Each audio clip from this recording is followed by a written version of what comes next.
teman-teman fungsionaris dan juga saya di media sosial, tapi untuk di WhatsApp pribadi itu sudah mulai berkurang. Sedangkan sekarang yang mulai bermunculan lagi adalah melalui email dan juga media sosial lainnya seperti Instagram dan TikTok yang sifatnya lebih publik. Isinya apa? Bentuknya adalah body shaming yang pertama, kemudian narasi setelah kampus akan susah mendapat pekerjaan, dan sebetulnya yang paling banyak adalah tentang body shaming, kemudian menyumpahkan seperti itu, hal-hal yang tidak baik. Hampir semua berarti. Kita hampir semua. Pun ada juga ancaman bahwasanya teman-teman ketika ada di jalan akan untuk ancaman fisik berbahaya ketika ada di jalan dan sebagainya.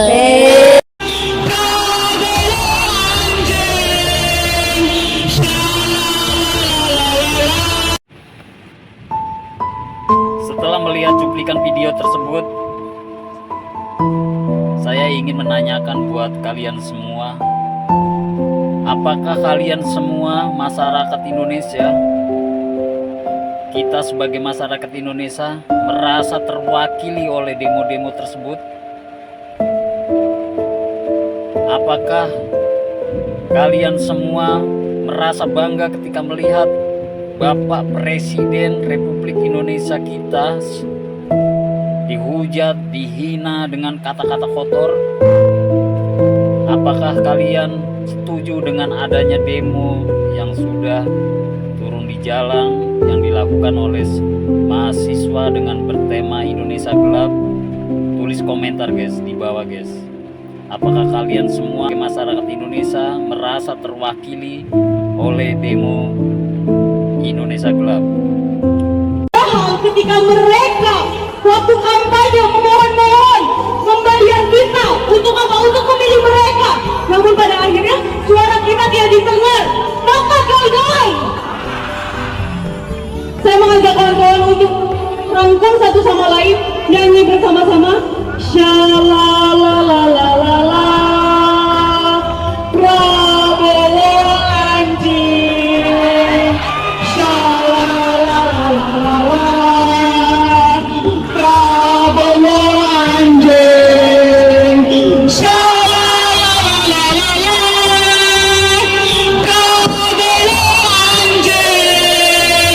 Shalalalalala,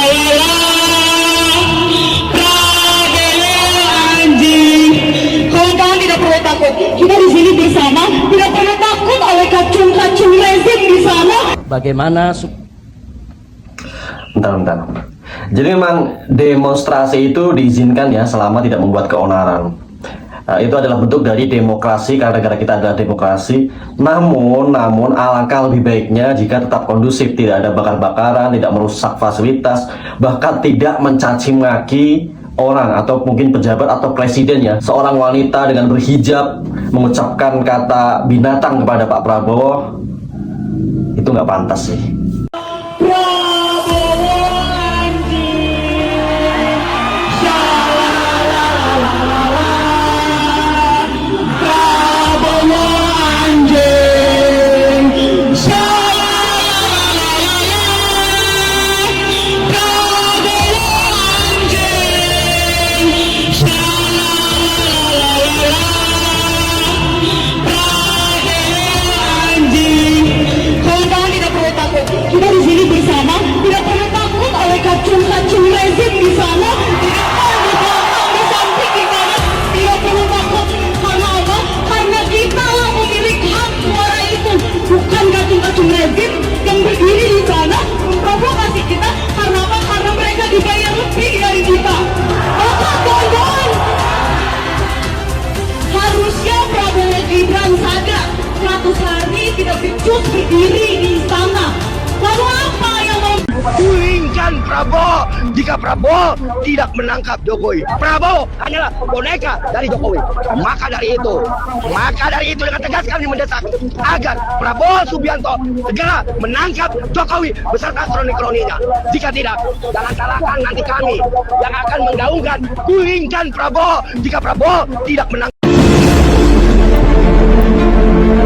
kami mengharapkan Prabowo Prabowo. Tapi kalau Anda terus-terusan menghadap Jokowi untuk minta nasihat dari yang Anda katakan guru itu, kami khawatir Anda tidak akan menjadi macan Asia, tapi menjadi kucing garong. Betul.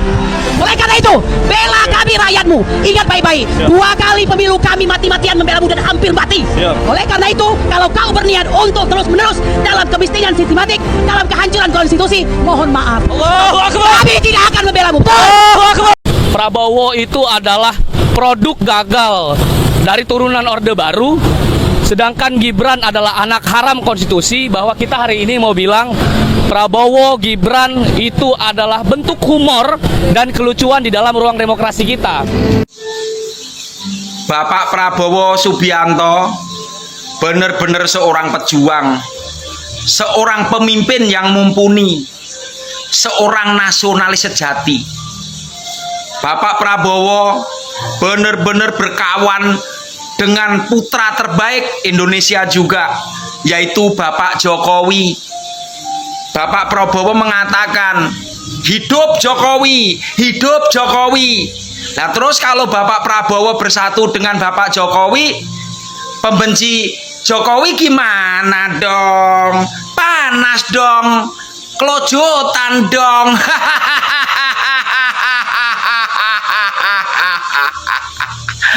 Oke. Prabowo itu adalah produk gagal dari turunan Orde Baru.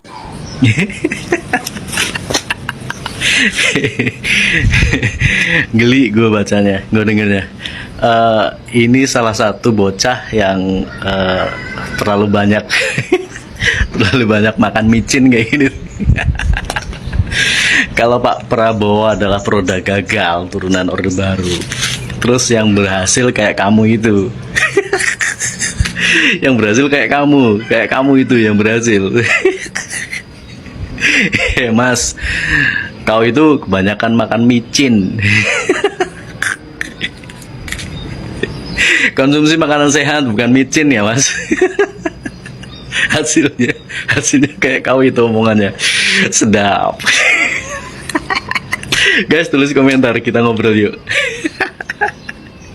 Mahasiswa demonstrasi Indonesia Gelap. Karena ini merupakan ancaman terhadap pendidikan di Indonesia. Kemudian banyak orang-orang yang akan di PHK, banyak orang-orang yang tidak bisa memenuhi kebutuhan hidupnya. Dan yang ketiga, kebijakan efisiensi anggaran ini berlaku dengan syarat dan ketentuan yang berlaku. Apa saja tuntutan-tuntutan dari mahasiswa dan mahasiswi di seluruh Indonesia? Setidaknya yang pertama, mencabut Impres nomor 1 tahun 2025 karena telah mengeluarkan kebijakan yang tidak berpihak pada rakyat. Banyak sektor-sektor publik yang esensial kemudian dipotong di situ. Kemudian yang kedua, dalam Minerba membuka celah kepada perguruan tinggi untuk mendapatkan pemasukan dari industri ekstraktif. Ini akan menghancurkan marwah akademik itu sendiri. Kemudian yang ketiga, cairkan tukin dosen, cairkan tukin tenaga kependidikan. Kemudian yang keempat, evaluasi secara total makan bergizi gratis. Oke lah, mereka dapat makan siang secara gratis siangnya, tapi malamnya mereka nggak dapat makan. Kenapa? Karena orang tuanya di PHK. Kemudian yang terakhir, yang kelima adalah stop mengeluarkan kebijakan-kebijakan populis yang tidak berbasis pada riset ilmiah, seakan-akan pemerintah menjadi heroik di akhir cerita. Terima kasih Fawaz, Ketua BEM FHUI. Dan itulah Indonesia gelap, cuman bisa keringat kita elap. Anggaran pendidikan kau pangkas. Dulu kau bilang oke gas, kenyataannya ibu kami yang antri gas. Sekarang siapa yang gak waras? Musik kau bungkam, kami tidak tinggal diam. Air mata bercucuran, anggaran buat para petinggi kau kucurkan. Lapangan kerja sulit, buat perut orang miskin melilit. Masyarakat kalangan bawah kau gilas, apa kau masih kurang puas? Titip pesan buat para petinggi, Indonesia emas cuman fiksi di atas ironi. Demo mahasiswa yang bertemakan Indonesia gelap, dan mereka itu meributkan efisiensi anggaran yang dilakukan oleh Presiden Prabowo Subianto, guys. Dan cuma di Indonesia doang nih ya kan yang demo hanya karena efisiensi anggaran, guys. Padahal kemarin tuh Bapak Prabowo tuh bikin program diskon besar-besaran, bahkan sampai 50%. Dan mereka semua itu pada menikmati kan. Ibunya, bapaknya, segala macam tuh pada happy. Tapi anaknya nih ya kan, ibu bapaknya senang dapat diskon, anaknya malah demo. Ngomongin inilah, itulah, segala macem lah. Dan kirain gue ya, yang kuliah ini tuh lebih pinter loh daripada yang nggak kuliah gitu. Lebih smart, lebih bisa berpikir secara tajam gitu. dan lebih bisa untuk melihat, menganalisis dulu nih maksudnya apa nih, ini apa nih segala macam nih. Tapi tiba-tiba demo. Gue nggak seujon ya, tapi siapa sih yang ngomporin nih? Siapa sih nih? Gue tahu ketakutan kalian itu tuh apa. Kalian tuh takut kan? Keep itu tuh di inilah, di itu segala macam.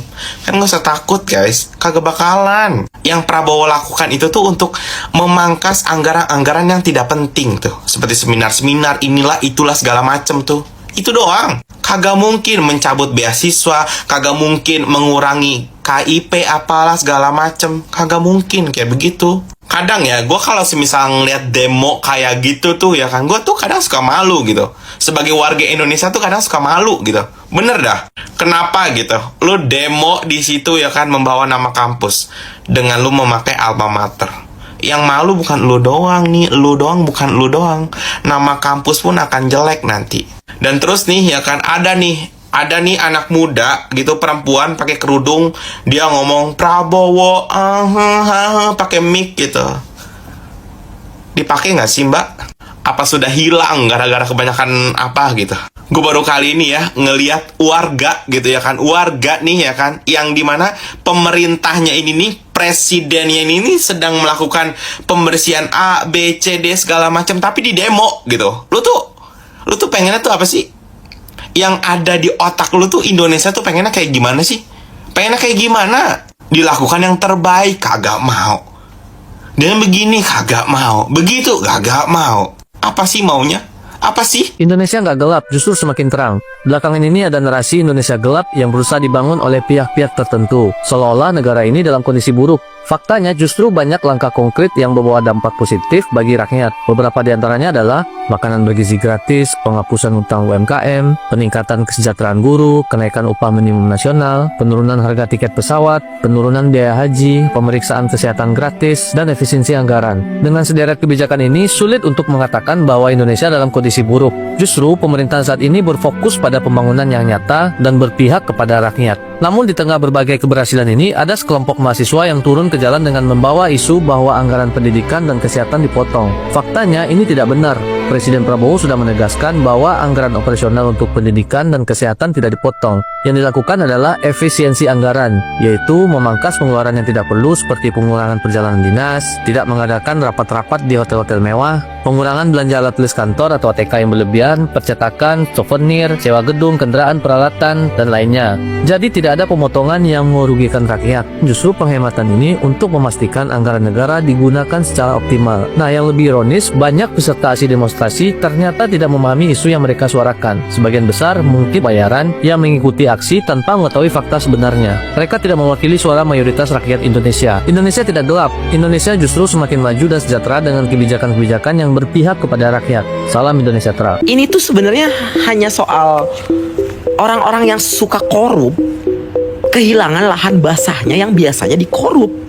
Orang-orang yang biasanya hamur-hamurin uang anggaran untuk anggaran perjalanan dinas, anggaran untuk hotel, anggaran untuk cuan dari kiri, cuan dari kanan, cuan dari samping, semuanya. Kok presiden yang baru, semenjak presiden yang baru jadi bikin kebijakan kayak gini, gue gak bisa dapat cuan dari mana-mana dong. Gue jadi gak bisa ngambil dikit uang anggaran lagi dong buat ini, buat itu. Intinya itu, jadi dia ngegonggong terus. Nah, yang presiden lakuin itu supaya mengurangi pengeluaran anggaran yang tidak perlu. Itu fungsi efisiensi itu, biar anggaran-anggaran yang tidak perlu seperti untuk perjalanan dinas mewah, staycation di hotel, bahkan ada pihak hotel yang ngaku kayak sering banget di booking untuk kayak meeting pejabat di suatu daerah, di suatu instansi.